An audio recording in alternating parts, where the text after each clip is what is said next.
Good morning and welcome to Beginning the Day with God at Celtic Lent on Tuesday the 25th of March.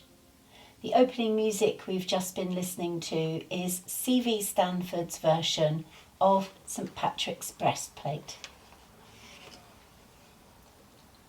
Renew and strengthen us, eternal God, as we prepare for resurrection. This evening's reading is Psalm 20. The Lord answer you in the day of trouble. The name of the God of Jacob protect you. May he send you help from the sanctuary and give you support from Zion. May he remember all your offerings and regard with favour your burnt sacrifices. May he grant you your heart's desire and fulfill all your plans. May we shout for joy over your victory, and in the name of our God set up our banners. May the Lord fulfill all your petitions. Now I know that the Lord will help his anointed. He will answer him from his holy heaven with mighty victories by his right hand.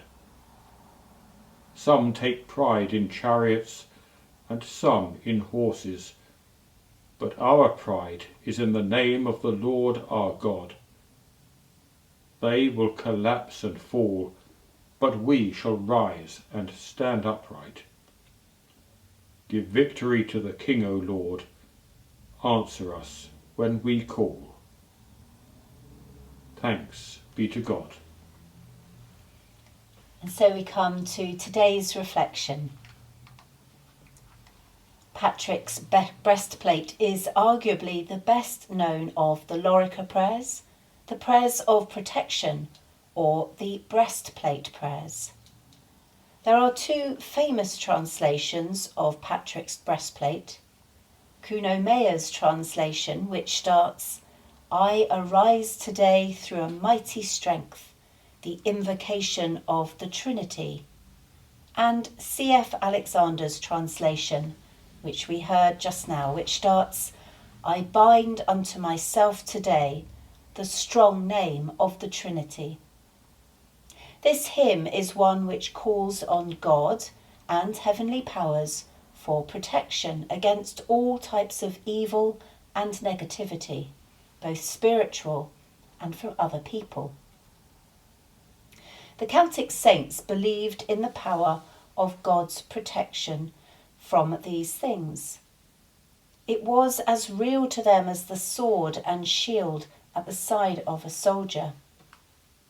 David Adams says that this prayer, attributed to Patrick, expresses so well much of the early Celtic Christian faith.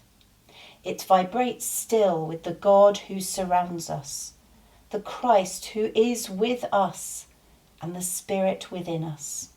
In these three affirmations, the divine glory is woven into all life like a fine thread. There is a presence and power that pervades everything. The words of David Adam. The sense of the power and protection of God surrounding the Celtic saints may perhaps be related to the fact that they understood the work of the cross not simply as a substitutionary atonement in the way that modern churches do. Instead, the main teaching of the work of the cross at that time, it is thought, was the Christus Victor theology. We will look at this more clearly later on in our Lenten journey. This understanding, however, meant that at the very core of the Celtic theology of the cross of Christ was the fact that the power of evil and of the devil was defeated and overcome. This meant that the power of God was ultimate over evil, and so could protect each person from harm outside God's will in the everyday. The breastplate prayers, then, were a way in which the Celtic saints would cover themselves verbally in divine protection. They were a verbal reminder of the power of Christ through the cross over all evil. Words have power, and these words carried the power of God and the cross of Christ. In C.F. Alexander's translation, there is the following stanza which exemplifies just this. Against all Satan's spells and wiles, against false words of heresy, against the knowledge that defiles, against the heart's idolatry, against the wizard's evil craft, against the death wound and the burning, the choking wave and poisoned shaft, protect me, Christ, till thy returning. Prayers of protection seem to be distinctly missing from today's prayer collections. Perhaps we place more faith in the practical world around us to protect us than the spiritual. Perhaps we have more faith in technology and the protection that it offers us with CCTV and other things which cover us and watch over us, than we do perhaps in the power and presence of God pervading everything.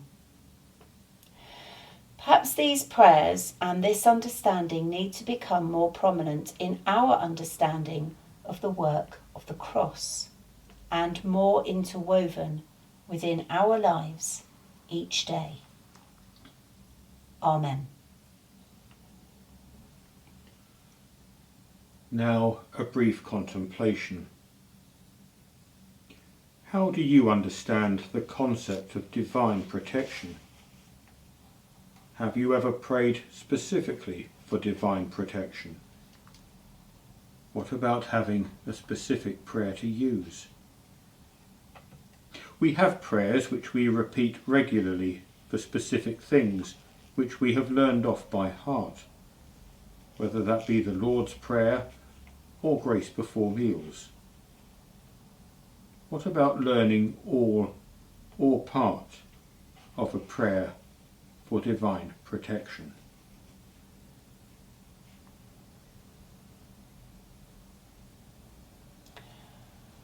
And now we join together in the Lord's Prayer. Our Father, who art in heaven, hallowed be thy name. Thy kingdom come, thy will be done on earth as it is in heaven. Give us this day our daily bread, and forgive us our trespasses, as we forgive those who trespass against us. And lead us not into temptation, but deliver us from evil. For thine is the kingdom, the power and the glory, forever and ever. Amen. Our final prayer this morning, St. Patrick's breastplate. Christ be with me, Christ within me, Christ behind me, Christ before me, Christ beside me, Christ to win me, Christ to comfort and restore me, Christ beneath me, Christ above me, Christ in quiet, Christ in danger, Christ in hearts of all that love me, Christ in mouth of friend and stranger. I bind unto myself the name, the strong name of the Trinity, by invocation of the same, the three in one, the one in three, of whom all nature hath creation, eternal Father, Spirit, Word. Praise to the Lord of thy salvation. Salvation is of Christ the Lord. Amen. Amen. Renew and strengthen us, eternal God, As we prepare for resurrection. Amen.